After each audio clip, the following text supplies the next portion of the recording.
The report focuses on the fact that the U.S. raid not only killed bin Laden, but also 3 Pakistani citizens while violating the nation's airspace.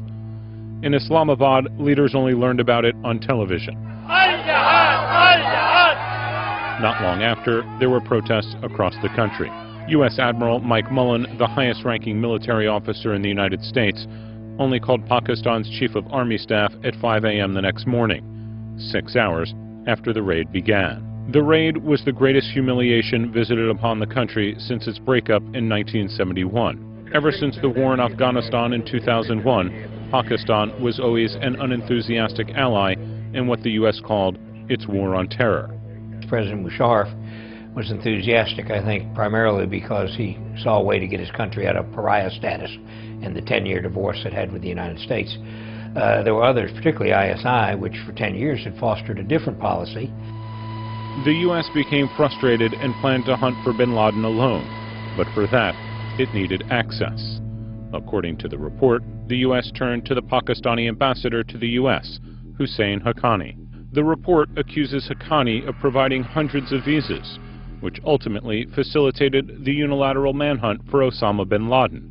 That is something he strongly denies. During the meeting with the Commission, I very clearly pointed out to them that there was no unauthorized visa issued. And very frankly, I don't think the Navy SEALs came into Pakistan with visas issued by the Embassy of Pakistan in the United States. In the years after 2005, the relationship soured even further, with the U.S. accusing Pakistan of tipping off jihadists ahead of American raids.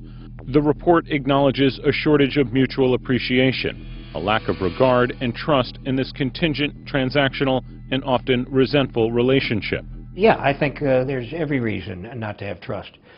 From their point of view, for historical reasons, from our point of view, as we find it very difficult to understand how they can consort with the Talibs who are killing Americans.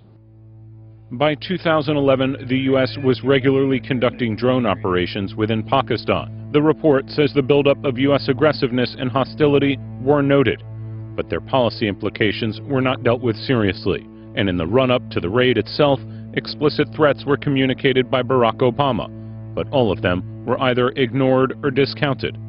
This was a massive and irresponsible lack of due diligence. The report paints a picture of Pakistan as manipulated and undermined by the U.S. Pakistan's spy chief says the nation had become too weak and dependent to defend itself against U.S. policies, and none of the other political, security, and intelligence agencies had the knowledge, the will, or the authority to combat the spread of the CIA's tentacles all over the country. Today, the U.S. drones still fly over Pakistan. Relations are at a low, but still, a key question of the report remains unanswered. What is Pakistan's policy when it's threatened by a superpower like the U.S.?